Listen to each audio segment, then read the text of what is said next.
Question number 13, Shri Hanuman Prasad has the flowing incomes for the previous year ending on 31 मार्च 2022। अब ये हमारे पास 8 point हैं और हमें क्या बनाना है, compute the gross total income, अगर वो ऑर्डिनरली रेजिडेंट है, नॉट ऑर्डिनरली रेजिडेंट है और नॉन रेजिडेंट है। तो हम क्या बनाएंगे इसमें, पहले कंप्यूटेशन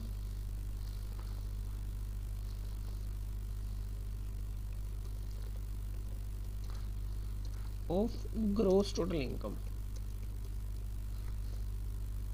ठीक है। और फिर आपका फॉर द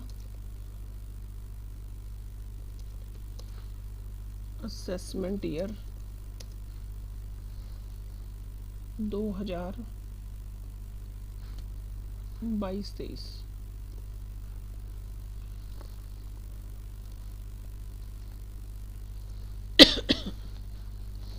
क्योंकि देखो 31 मार्च 2022 का है, तो फिर ये कौन सा बनेगा, असेसमेंट ईयर होता है उससे अगला साल।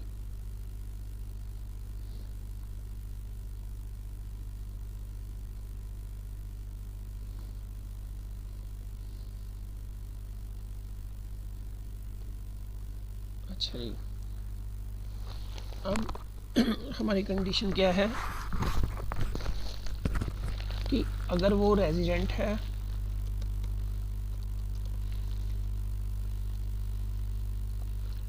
अगर वो नॉट ऑर्डिनरली रेजिडेंट है,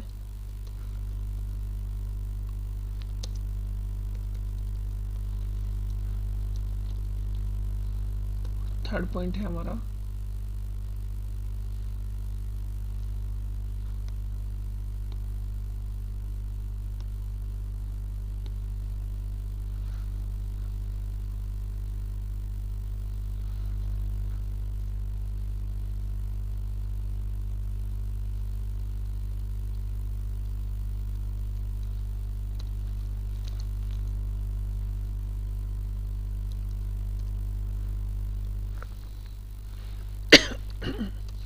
अगर वो नॉन रेजिडेंट है, ठीक है।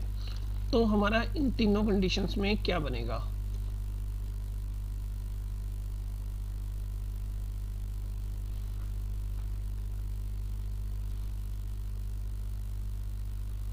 ठीक है।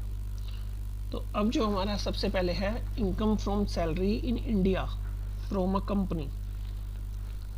अब सैलरी जो है वो इंडिया में मिली है, तो इसका मतलब कि तीनों की तीनों टैक्सेबल बनेगी। यहाँ पर भी 50, यहाँ पर भी 50 और यहाँ भी 50, चाहे वो नॉट ऑर्डिनरली रेजिडेंट हो, चाहे वो रेजिडेंट हो, चाहे वो नॉन रेजिडेंट हो, तीनों हमारी टैक्सेबल है, क्योंकि सैलरी जो मिली है वो हमें इंडिया में मिली है। सेकंड पॉइंट है हमारा,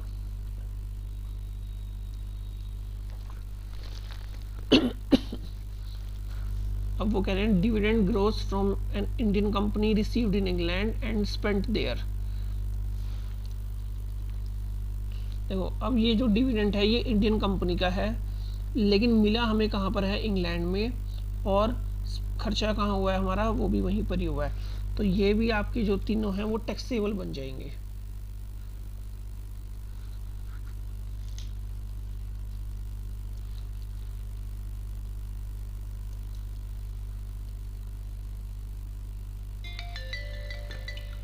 थर्ड पॉइंट है हमारा,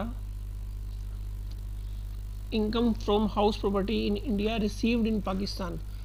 अब देखो इंडिया में इनकम हमें रिसीव तो होगी ना, अगर वो हमें इंडिया में रिसीव हुई तो ये भी तीनों के लिए टैक्सेबल बनेगी।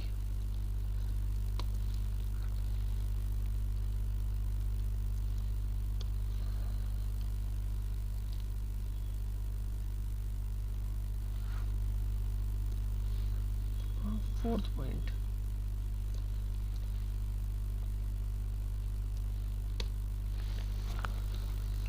Dividend from a foreign company received in England and deposited in a bank there. देखो एक तो ये फॉरेन कंपनी का डिविडेंड है, इंग्लैंड में ही हमें रिसीव हो रहा है और वहीं पर ही ये डिपॉजिट हो रहा है, तो सिर्फ जो रेजिडेंट है उसके लिए ही ये टैक्सेबल इनकम बनेगी, बाकी सब आपकी नॉट टैक्सेबल हो जाएगी।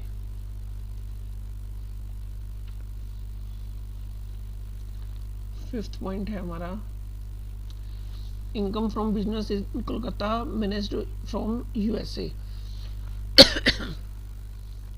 अब देखो कलकत्ता जो है वो इंडिया में है, तो अगर ये इनकम आपकी कलकत्ता में आ गई, इंडिया में आपको मिल गई, तो ये सबके लिए टैक्सेबल बनेगी। इंडिया में हमें कुछ भी मिलेगा तो वो टैक्सेबल बनेगा।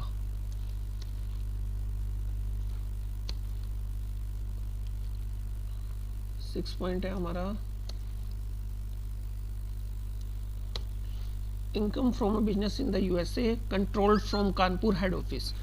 अब इसका जो कंट्रोल हो रहा है वो कानपुर हेड ऑफिस में हो रहा है, तो वो इंडिया में है, तो इसलिए बट हमें कहाँ पर इनकम मिल रही है, यूएसए में, बट कंट्रोल हमारा है इंडिया से। तो इसमें क्या होगा, जो रेजिडेंट है वो भी टैक्सेबल, जो नॉट ऑर्डिनरली रेजिडेंट है वो भी टैक्सेबल, और जो नॉन रेजिडेंट है उसको इससे कोई फर्क नहीं पड़ेगा चाहे कंट्रोल हो या ना हो।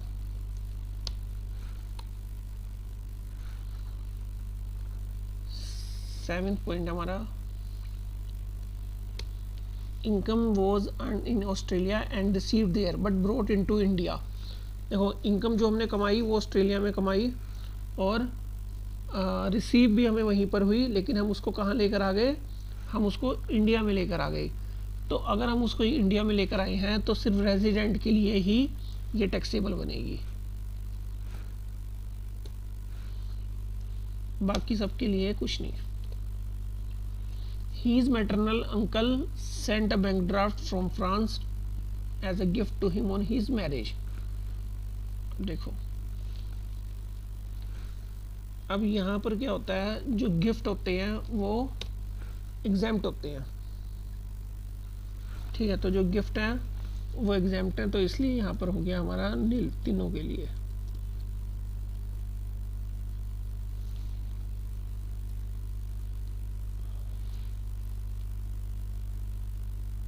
ये हमारी तीनों की टैक्सेबल इनकम आ गई।